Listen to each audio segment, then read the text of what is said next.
It's wonderful. It's magical. Yes, it is. Love the eyes. Thank you. I love yours, too. This is about to get a little weird. Uh-oh. Oh, yes, I'm falling. All right. Okay, hit it, maestro. Nice. The Vent Convention is definitely the highlight of the year. Well, it's good to see you again. Yeah. What are you working on? I don't even know. I'm for it. I'm for it. The funny bird. You legitimately got your ass kicked for ventriloquism? Because you're the guy who plays with dolls. I'm a little nervous right now.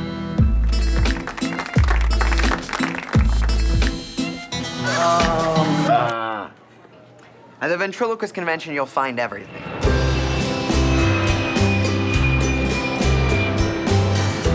It's a hot day in Kentucky right now. About to head into the 41st annual Ventriloquist Convention. It's also known as Vent Haven 2017. It's the only place in the world that this many ventriloquists all gather under one roof. Before I heard about this convention, I didn't even know ventriloquism was still a thing.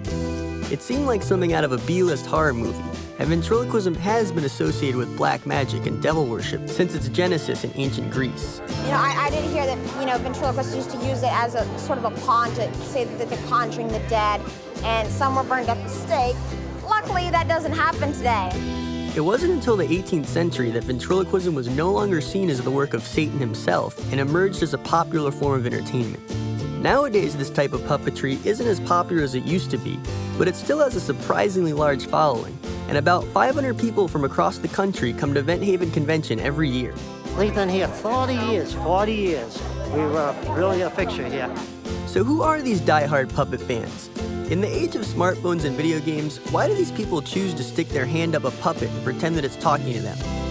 I came here to try and find answers. So we just got inside of the convention. We're about to go meet with a master ventriloquist by the name of Dale Brown. He's gonna give me some pointers and just generally introduce me into this art. Okay, My name's Taji, Taji. How are you, Taji? and you're, Chip Norton. should we do this with Chip or you? You could either way. Either way? Yeah. Maybe we'll start with Dale. Tell me how long you've been coming to this convention. I've come to the convention since about 1982, I think. And why ventriloquism? Because they're very lonely people. No. Most ventriloquists you talk to will say that they were very shy as kids, could never get in front of groups, but once you have a puppet in your hand, you get up on stage, all the attention is on the puppet. So for some reason, it's an outlet. This is my girlfriend, Jaja. Say hi, Jaja. Hi. He's the older man. Bye. Yep, they're all strange. I've noticed that you guys argue a lot. Or not argue, but you make fun of each other. That's true. Usually the puppet will make fun of me. Oh, right? is that usually how it, you don't? Usually, no, because the puppet always wins. And how exactly are you doing this right now? Do you want to see how they work? I kind of Okay. do, if that's Yeah. all right with you. Yep, is that's that like, fine. it's not like a magician's trick thing? It's, Well- it's all right, or? It's all right. And the way a hard figure, this is called a hard figure because, So you can just take his head right off. right. So No when- big deal, he doesn't get mad? Yes, I do. So he has blinkers, so his eyes will blink. And then this one will make his eyes go back and forth. Nice. I think that the eyes of a puppet are what make it look alive. So yeah, I'm always moving his eyes just a little. Do you guys hang out when you're not performing? Well, no, my wife would never let that happen. No? We believe they're alive when they're on stage. And as soon as we're off stage, they're a tool. Although Dale taught me techniques from the perspective of a veteran in the dummy scene, I wanted to see what the young and sexy future of ventriloquism looked like. Now we're going to meet with Jeff Goltz. He's a young up-and-coming ventriloquist. I believe he's only 18 years old. He's won the open mic for the juniors several years in a row, and we're just gonna find out what it means to be young in this world of ventriloquism. There's a lot of old people here. I'm like the only young person. I mean, there's like 5 of us. There's 5 of you? Yeah, and we all hang out because there's no other choice, man. I've been coming here for 9 years. 9 years. 9 years, yeah. How old are you? I am 18, so I was 10 years old, which is too young for this. Why would I ever be interested? But I was, and I loved it. And I stuck with it all the way through school, despite the several beatings and stuff. You legitimately got your ass kicked for doing Course, ventriloquism? because you're the guy who plays with dolls. Like, come on. And I was small. But but once you're funny, people kind of stay away from you. Like if you can respond like quick and stuff, and you got it. So it's this way. This is my room, and my mom might be there just as a warning.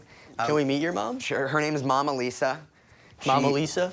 Yeah, Mama Lisa is the best.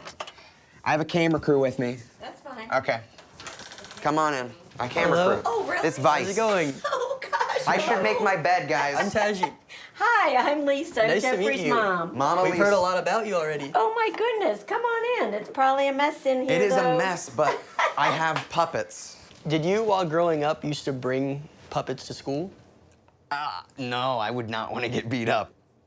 How old were you when you left school for homeschool? Oh, this is recent. This is very recent. This is like a year ago. So you basically wrote it out to the end almost, it seems like. I went to, from junior year, middle of junior year, I was like, it's either I'm gonna die here at high school, like I'm not gonna live, because I have a lot of mental health problems. I was like, I'm not gonna live here, but if I leave, I'll be fine. And I was fine, and now I'm fine. I'm very happy, and much more happy that I left. I mean, it's probably the best decision. Drop out of high school, kids. That's good advice. My mom. Does- My mom's like, Jeffrey. Okay, but you're doing much better. That sounds know. kind of Well, harsh, but yes. well, go ahead. I think a lot of, like, the real... Funny people? The funny and real creative people struggle with that, like with depression and because they're different, and to try and live within the norm of school is hard. So he's doing much better now. It felt a lot like prison, though, which is fine. It's not that big of a deal. I think it taught me how to be funnier. Jeff gave me a glimpse into what it's like to grow up in the Vent Haven universe. But I wanted to see what the new kids on the block had to offer this ancient art form. I headed to the junior open mic, where budding ventriloquists try out their act, and the judges are professional puppet masters who hand out constructive criticism.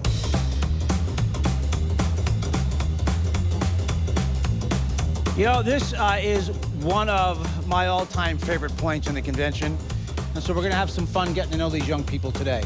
Let's bring up our first act. My name is Larthan Young. Yeah. Do you even know where we are? Yeah, are we at the Santa Claus Convention? No. No, where are Hope and Mike? Oh, Timmy, you misunderstood. It's open, Mike. Speaking of high school, aren't you now in high school? Yeah, I just got through with freshman year. Oh, so you're freshman?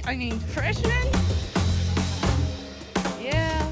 Tomato, want to say bye to everyone? Bye.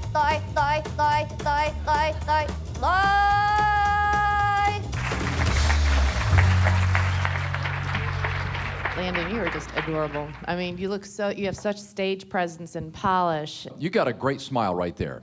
Let's see more of that, okay? Because have fun yourself. You're far more professional than a lot of people might think when they hear your age. So really good job there. It was actually really fun to watch these young, super cute kids go into stage and pretty much pour their hearts out through the form of ventriloquism, and I was blown away, is all I can say. Wait, you gotta get in here too.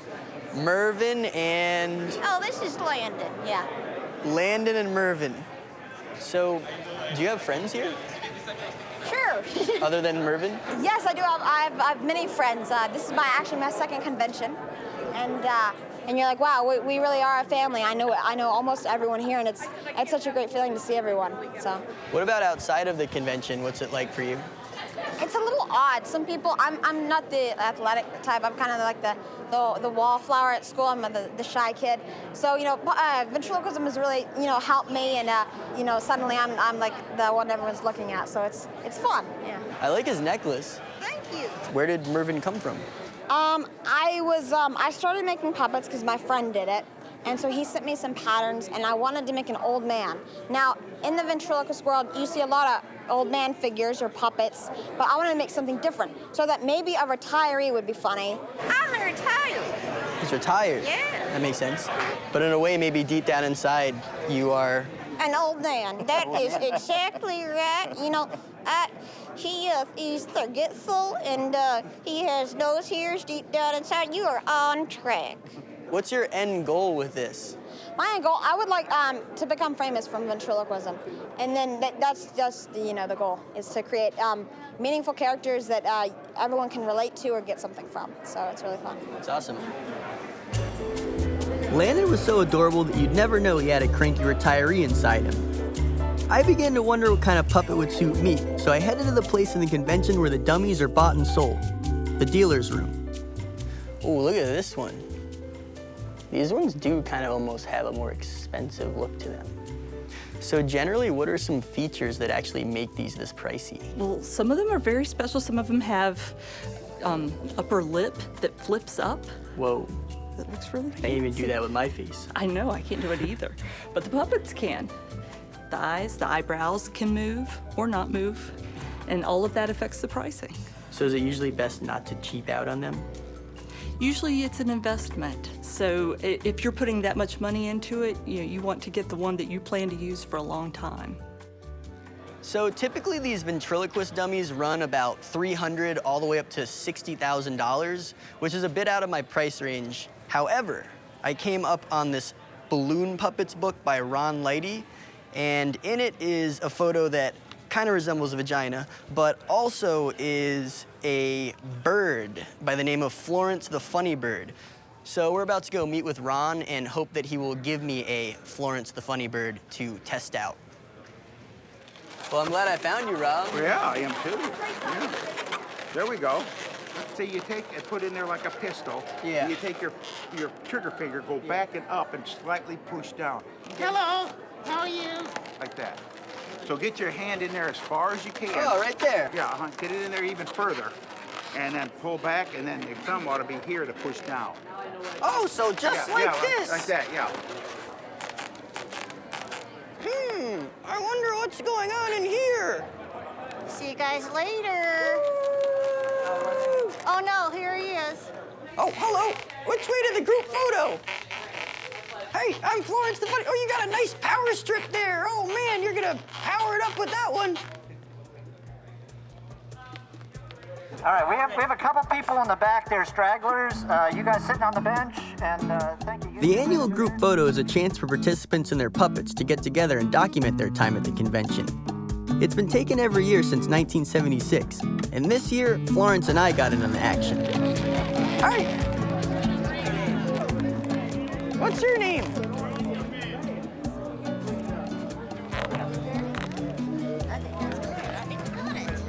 Sorry if I scared your children with my bird.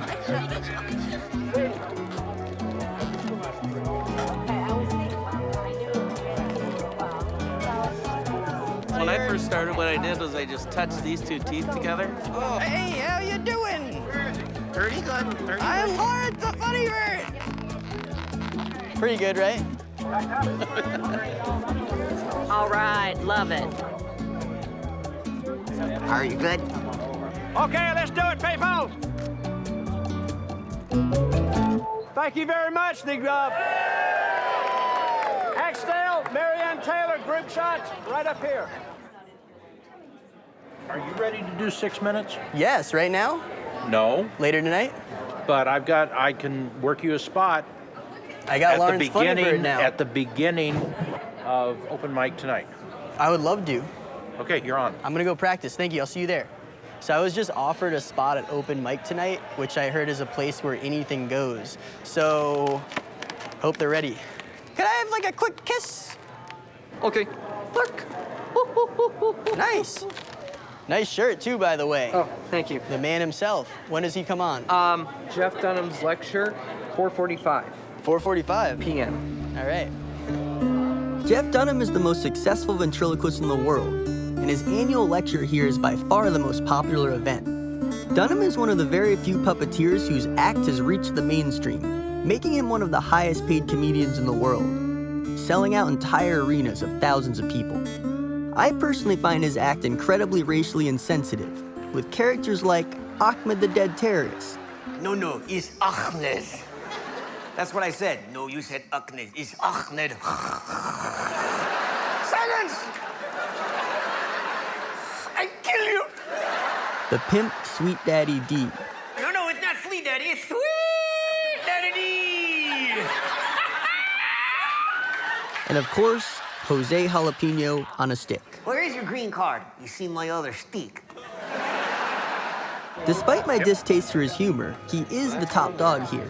So I really wanted to check out his lecture and learn from the best before my performance tonight. Okay, so let's just see it works before we... I understand what you're asking, but he said I don't want to be filmed, so What about, I have to respect. you guys going out? Because I want to... So originally we were told that we could film the Jeff Dunham talk, but then last minute when we came in with the camera, Jeff Dunham actually personally requested for us not to film it. Additionally, Dunham has turned down our multiple requests to interview him, so we weren't able to get to talk to the Mac Daddy of the dummy scene.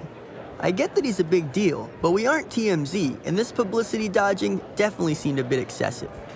Oh, man, I'm falling apart. Look at you dumbass. Just gonna stick this back in here. We're gonna go in the workout room and hope that no one's in there. You're probably wondering why we're in the workout room right now. It's actually the only place in this building, aside from the bathroom, that has a mirror. Hey, how's it going? How are you all doing tonight? My name's Taji. I just came here. This is my first time at the convention. Really enjoying myself so far, and I actually brought a friend. This is Lawrence the Funny Bird from Ron. He's our buddy. He made the bird. Hey, Taji, how's it going? How's your set going so far? I just woke up. It's going pretty well, you know. Had a, kind of a long day, but I'm just glad to finally have made it to the open mic. You're no open mic person. What do you think you're doing at this open mic? You can't do this open mic. Lawrence, I mean, that doesn't really seem kind of.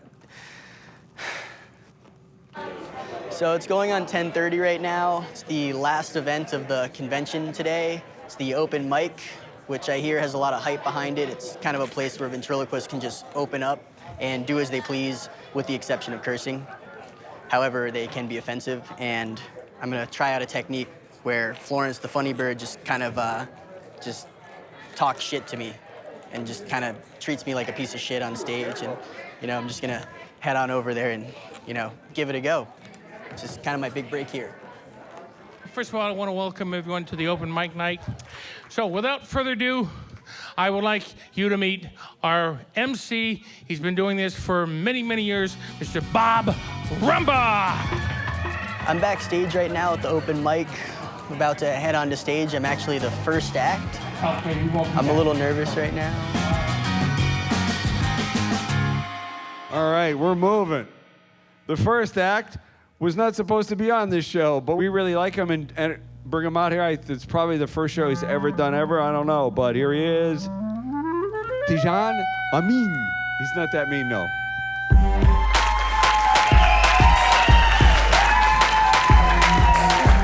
Okay, so how's it going tonight, everyone? This is Florence the Funny Bird. All right, so let's give this thing a go. So as I mentioned, or maybe I didn't mention, but the guy before mentioned, I just came in from New York. I got in at 1 a.m. last night. I'm a little tired, but Oh, you shut up there. Yeah, you're from New York, you big dummy. No, Florence, you're actually the dummy here.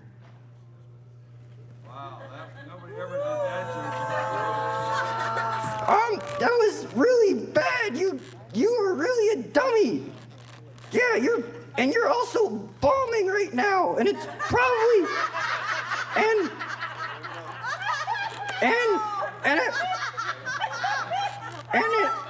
it might have something to do with you being Arab too, I think. Yeah, I went there. I mean, just kidding. Florence went there. You are really getting on my nerves today. Florence, that's not what you were telling me earlier last night. I mean, come on. I swear, first you come in from New York and you steal me from Ron, and then you come on stage and you just act like a fool. Oh, man. Florence, I just don't know what to say anymore.